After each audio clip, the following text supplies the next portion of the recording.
আজকে সন্ধ্যা আপুকে পাত্রপক্ষ দেখতে আসবে। আপুর রুমে গিয়ে দেখি আপু মন খারাপ করে বসে আছে। আমি আপুর কাছে গিয়ে জিজ্ঞেস করলাম, আপু তুই মন খারাপ করে বসে আছিস কেন?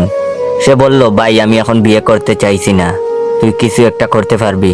আমি বললাম, মানে তুই কি বিয়ে ভেঙে দেওয়ার কথা বলছিস? সে বলল, হ্যাঁ। আমি বললাম, বিয়ে ভেঙে দিলে আমি কি পাবো বল?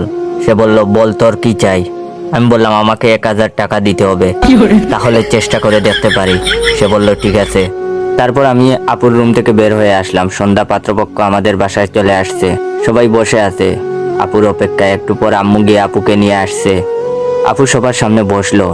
একজন আপুর নাম জানতে চাইলো, আপু নাম বলল। দেখলাম আপুর বয়সী একটা মেয়েও আসছে। মেয়েটা আপুকে জিজ্ঞেস করলো, আপনার সব থেকে পছন্দের জিনিস কি?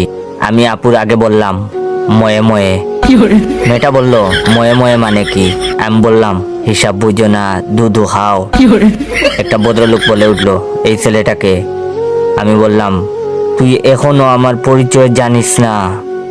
আমার পরিচয় পাইলে তো এখন তুই খাড়াইয়া মুইতা দিবি, বহনের টাইম পাবি না। লোকটি বলল, কি অসভ্য ছেলে, এই ছেলে তুই আমাকে চিনিস? আমি বললাম, না তো, কে আপনি? উনি বললেন, আমার নাম বাদশাহ। আমি বললাম, আপনার নাম যদি বাদশাহ হয় তাহলে আমার নাম কি হইতে পারে? আপনাকে মতো কিছু ফকিন্নি পুলার নাম বাদশাহ বলেই আজ দেশের এই অবস্থা। লোকটা বলল, বেয়াদব ছেলে একটা। আমি লোকটাকে বললাম, তুই দেখি বেশি কথা কস, আয় জায়গা পাট খেতে। লোকটি বলল, এই ছেলে কি শুরু করেছে এসব? আমি বললাম, হিসাব বুঝো না, দুধু খাও। এবার আমার আম্মু বলল, এই তুই কি শুরু করলি এসব? আপনারা কেউ কিছু মনে করবেন না, ও আমার ছেলে, আসলে আপনাদের সাথে মজা করছে। লোকটি বলল, এই পরিবারের কিছুতেই আমাদের ছেলেকে বিয়ে করানো যাবে না। এখানে কি আমাদের অপমান করার জন্য নিয়ে আসা হয়েছে? এই চল সবাই। সবাই চলে গেল রাগ করে। আম্মু আমার কাছে এসে বলল, তুই এটা কি করলি? তুই জানিস তোর জন্য তোর বোনের কত বড় ক্ষতি হয়েছে? আমি বললাম, আমি একবারও বলছি আমি নির্দোষ? আম্মু বললেন, তুই এত বড় একটা কাজ করে এখনো এক কথা বলছিস? আমি বললাম, আমি নির্দোষ দাবি করছি না। আমি যখন জানি আমি দোষী, তখন আমি কেন নিজেকে নির্দোষ দাবি করব? আমি দোষী।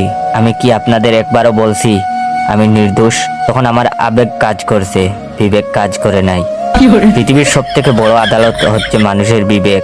তখন যদি আমার বিবেক কাজ করত, তাহলে আমি এত বড় পাপের মধ্যে জড়িয়ে যেতাম না। আম্মু বলল, তোর আব্বু আসুক, তারপর তোর বিচার হবে। আমি বললাম, আমার ভুল হয়েছে, আমাকে ক্ষমা করে দেন।